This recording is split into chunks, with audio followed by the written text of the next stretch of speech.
I call the honourable member Jacinda Ardern. Thank you, Mr Speaker. Many of the facts of the Maurice Williamson resignation are extraordinarily clear. On the 23rd of January, the Honourable Maurice Williamson made a very clear error of judgment in not just having a conversation with the police about an open criminal case, but by just picking up the phone, he clearly breached the Cabinet Manual. Many here would probably argue that he breached a convention that applies to all members of Parliament, but what is absolutely clear is that he did breach the Cabinet Manual.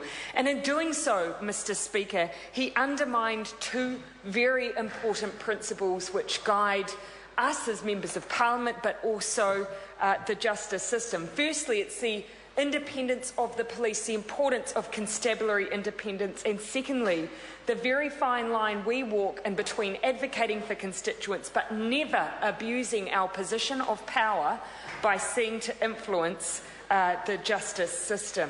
Now, Mr Speaker, the Minister of Police also plays a very important role in defending the independence of the police. Now, you'll see that from time to time when the Minister states that she cannot intervene in something because it's considered to be operational. But let's look at the role that the Minister of Police played in this particular case. The call, as I've said, was made on the 23rd of January. On the 4th of April, a media outlet put in a request for information the police may have had regarding Maurice Williamson's intervention in a case involving Mr Liu and before the courts. On the 14th of April, the police flagged with the Minister's office in a list of OIAs that this request had been made. Now, the Minister has since released the text of that description in the briefing, and it does state simply the name of Mr Liu and does not include the name of Mr Williamson. Now, putting that as the Minister's office, of course, you would have thought may have asked questions about the nature of the release, given how highly politicised that particular National Party donor had been in the past. But accepting the officer's word that no questions were raised, we moved to the next part of the timeline.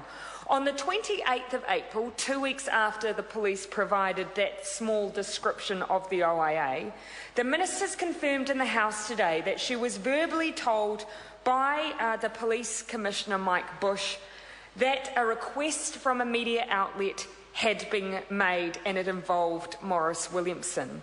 Now, today in the House we asked some follow-up, I believe, important questions about that briefing. When she was briefed by the Commissioner, was she told when the public would know this vital information about her colleague's interference in a police case? And did she know at what time, at what date the public would be told? And had the journalist in question been informed of this? She told the House that the information would be released, if my recollection is right, the following week or thereabouts when the court case was due to come up. Mr Speaker, the court case is on the 10th of June. She also claimed in the House today that she was told that the journalist had been informed that the information would be released to them the next week.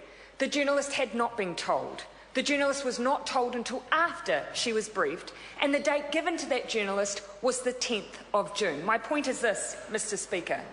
The Minister of Police either misled the House today or the police misled her. She knew that there would be several weeks before the public would know about this case, and with that information, what did she do? Absolutely nothing. She didn't tell the Prime Minister. She didn't even ask for the emails relating to Maurice Williamson's case. In fact, Mr Williamson and the Prime Minister received the email evidence before she did, which was on the Wednesday. The fact of the matter is, Mr Speaker, this police minister did nothing to protect her police force. She asked no questions, she heard no evil, saw no evil, and in thereby doing so, failed them and to protect their constabulary independence in favour of protecting her own colleague. I call the